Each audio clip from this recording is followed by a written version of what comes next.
అంత అద్భుతంగా రాశారు ఆయన ఆత్రేయ గారు. ఇక అది పెట్టాం. అది బాగా చేసాం. ఆ పాట పూర్తి సినిమా రిలీజ్‌కి రేపు రిలీజ్ అనంగాను 2 రోజులు రిలీజ్ ఉందనంగాను దాన్ని ముఖ్యమంత్రిగా ప్రమాణ స్వీకారం చేశారు. మళ్ళీ అది కూడా షూట్ చేసి సినిమా ఎండ్‌లో మళ్ళీ నేను ప్రమాణ స్వీకారం చేయటం అది కూడా పెట్టి అట్లా తర్వాత ఆయన్ని దింపేసిన తర్వాత నాకందరికి కోపం వచ్చింది. ఇక ఆళ్ళని అడగటం లేదు. ఆయన ఎంత కష్టపడి ఇంత బాగా చేసి ముఖ్యమంత్రి అయిన తర్వాత కూడా ఎన్ని మంచి పనులు చేశారు అసలు. పేదవాడి ఆకలి తీర్చాలి అనుకున్నాడు. అన్నపూర్ణ లాంటి ఆంధ్రదేశంలో అన్నమో రామచంద్ర అనే మాట వినపడకూడదు. ప్రతి వ్యక్తి కూడా 5 ఏళ్ళు కూడా వెళ్ళేటట్టుగా కడుపు నిండా 3 పూట్ల తినగలగాలి. కట్టుకోవడానికి ఒంటి మీద బట్టలు కూడా సగం ధరకి ఇవ్వాలి. ప్రతి వాడికి కూడా ఇల్లు కట్టివ్వాలి. ఇవన్నీ కూడా స్కీమ్స్ పెట్టి ఆయన చేసుకుంటూ వచ్చారు. కానీ ఈయన అమెరికా వెళ్ళి ఆపరేషన్ చేసుకొచ్చే లోపల ఇక్కడ మళ్ళీ ఇందిరాగాంధీ గారు వీళ్ళు అందరూ రాజకీయం చేసేసి ఈయన దింపేశారు. ఇక అక్కడ కడుపు రగిలిపోయి ఆయనేమో గుండె ఆపరేషన్ చేసుకొని వచ్చి కూడా దేశం మీద వెళ్ళిపోయారు. నేనేమో తెలంగాణ మొత్తం తిరిగేసి వచ్చాను. నెల రోజులు తిరగకుండా ఆ రోజున అసలు ఏ రోజున ఇంట్లోంచి బయటికి రాని ఆడవాళ్ళు కూడా నడి రోడ్డు మీదకి వచ్చి కూర్చొని మేము ఓట్లేసి గెలిపించుకొని మా ముఖ్యమంత్రిని దింపేది మీరెవరు దింపడానికి, మేము ఆయన మళ్ళీ ముఖ్యమంత్రిగా కూర్చునే వరకు మేము మా వాళ్ళ ఇళ్లలో వంట కూడా చేయము, ఇంటికి కూడా వెళ్ళమని చెప్పి అంత ఇదిలో చేశారు. నెల రోజులు తిరగకుండా చరిత్ర, అది కూడా చరిత్ర. అసలు రామారావు గారు తెలుగుదేశం పార్టీ పెట్టి 9 నెలల్లో అధికారంలోకి వచ్చి ముఖ్యమంత్రి అవటం అనేదే ఒక పెద్ద చరిత్ర. ఆ చరిత్ర ఇప్పటి వరకు ఎవరు కూడా బ్రేక్ చేయలే. అలా అంత అద్భుతంగా చేశారు వ్యక్తి. ఇన్ని రకాలుగా చేశారు. చాలా సందర్భాల్లో వెళ్ళినప్పుడు ఆయన ఎక్స్పీరియన్స్ కూడా చెప్పేవారు. ఒకసారి ఎప్పుడో అన్నారు ఆయన, ఇదివరకు సినిమాల్లో మన తెలుగు సినిమా అనేటప్పటికి నాగేశ్వరరావు గారు ఇద్దరు కలిసి కూర్చొని మన ఇద్దరం మాట్లాడుకొని ఒక డెసిషన్ తీసుకోవాలన్నారు. నేను ఏంటి చెప్పండి అన్నారు. ఇప్పుడు మన తెలుగు సినిమా ఇండస్ట్రీ అనేది వెరీ చిన్నది. ఒక ఆంధ్రదేశంలో అప్పుడప్పటికి రాష్ట్రం విడిపోలేదు కదా, ఆంధ్ర రాష్ట్రంలో తప్ప బయట అక్కడ ఆడవు. తమిళనాడులో కూడా ఆడినెవరు మన్ని, ఒక కర్ణాటకలో మాత్రం కొద్దిగా ఆడతాయి, ఇంకెక్కడ ఆడవు.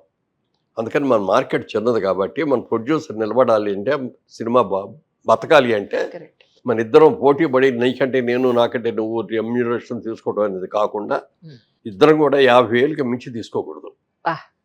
సినిమాకి 50,000 రూపాయలకి మనం చేయాలి. మనం 50,000 అనగానే హీరోయిన్లో 35-40లో ఉంటారు, క్యారెక్టర్ యాక్ట్లో 25-30లో ఉంటారు, కామెడియన్స్ 10-15లో ఉంటారు. ప్రొడ్యూసర్ బతుకుతాడు, సినిమా బతుకుద్ది అని చెప్పి నిర్ణయం తీసుకొని ఎవరైనా సరే వచ్చి మీకు ఎంత ఇస్తామండి, డబల్ ఇస్తామండి అంటే కూడా చేసేవారు కాదు.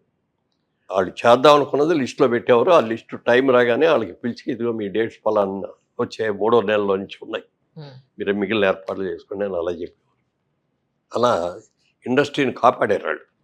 ఇవన్నీ కూడా ఆయన ఎక్స్పీరియన్స్ చెప్తా ఉండేవారు కూర్చున్నప్పుడు. మీ గురించి యాక్టర్స్ అందరూ, ఈవెన్ శోభన్ బాబు గారు కూడా, ₹1 ఎక్కడ ఇన్వెస్ట్ చేయాలి అనేది మురళీమోహన్ గారి దగ్గర మేము నేర్చుకున్నాము, ఈ రోజు ఇంత సంపాదించామంటే ఆయన పుణ్యమే అని ఎన్నో ఇంటర్వ్యూలో ఎంతో మంది యాక్టర్స్ చెప్పడం నేను విన్నాను సార్.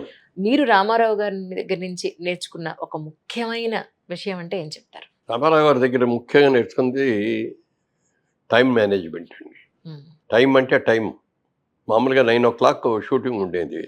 షూటింగ్ ఉందంటే 8:45కి వాళ్ళు విత్ మేకప్ వచ్చేసేసి అక్కడ కూర్చునేవారు. స్టూడియో బయట అక్కడ కుర్చీ వేసుకొని కూర్చునేవారు. నాగేశ్వరరావు అయితే ఈయన అంతే. రెడీ అనగానే షార్ట్ రెడీ అయినగానే లోపలికి వెళ్ళిపోయారు. మేము మాలాంటి వాళ్ళం అక్కడ మరి అప్పటికి చిన్న యాక్టర్లమే కదా ఆయన పక్కన. మేము ఆయన వచ్చేటప్పటికి మనం ఇంటి మేకప్ వేసేసుకొని ఆయనకు కారు దిగేటప్పటికి మనం గుడ్ మార్నింగ్ సార్ అని చెప్పేటట్టు ఉండాలి తప్ప, ఆయన అక్కడ కూర్చోలాగా మన కారు దిగి అప్పుడు వెళ్ళి మేకప్ వేసుకుంటారు జరగకూడదండి. ముందు స్ట్రిక్ట్గా అది ఆ టైం పరివారాన్ని టైం ప్రకారం స్ట్రిక్ట్గా ఉండాలి అనేది అప్పుడు ఆయన దగ్గర నేర్చుకున్న మొదటి విషయం అండి. అట్లా ఆయనకి టైం ప్రకారం వెళ్ళటం నేర్చుకున్నాం. ఓ రోజున రామారావు అడిగారు, అప్పటికే నేను కూడా ప్రొడక్షన్ మొదలుపెట్టాను, ఏం బ్రదర్ మీరు సినిమాలకి స్క్రిప్ట్ వర్క్ ఎంత అవుద్ది మీకు అన్నారు. కొంచెం ఎక్కువ అవుద్దండి, డైరెక్టర్ని కథ రచయితల్ని వీళ్ళందరినీ హోటల్ రూమ్ తీసుకుని హోటల్లో పెట్టి పాటలు రాసేవాళ్ళని హోటల్లో పెట్టి ఇవన్నీ చేయాలి కదండి, కొంచెం ఎక్కువ అవుద్దండి అని చెప్పాం. నాకు ఎంత అవుద్దో తెలుసా అన్నారు. చెప్పండి సార్ అన్న. నాకు ₹10 కూడా అవ్వదు. నేను నా స్టూడియోలో రూమ్ ఇస్తాను నా డైరెక్టర్కి వీళ్ళకి అందరికీ. ఆ రూమ్లో కూర్చున్నారు, ఒక కుర్రాన్ని పెడతాను, వాళ్ళ కాఫీలు టిఫిన్లు భోజనాలు అన్నీ అతను సప్లై చేస్తాడు. ఇంతగా తప్పితే ₹1 కూడా నాకు ఖర్చు అవ్వాలి. అద్భుతం కదండి అసలు. సార్ మీ దగ్గర కంటే అందరూ అట్లా వస్తారు సార్, మమ్మల్ని మా దగ్గరకు వచ్చేవాళ్ళు రారు కదా, ఆ హోటల్లో బుక్ చేయి, ఈ హోటల్లో బుక్ చేయి రూమ్ అంటారు. అవును. నెల రోజులు 2 నెలలు పడుతుంది. మాకు అవన్నీ చాలా ఎక్కువ అవుతాయండి అన్న.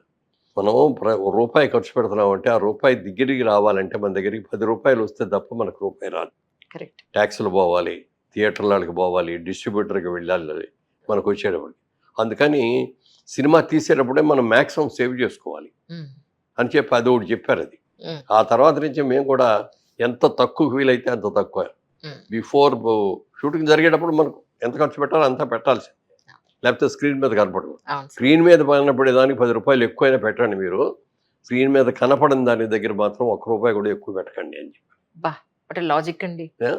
Great logic really. అది ఒకటి నేను మా ప్రొడక్షన్స్లో మా సినిమాలకి అన్నింటిలోనూ అది నేను తూచా తప్పకుండా పాటించాను. సార్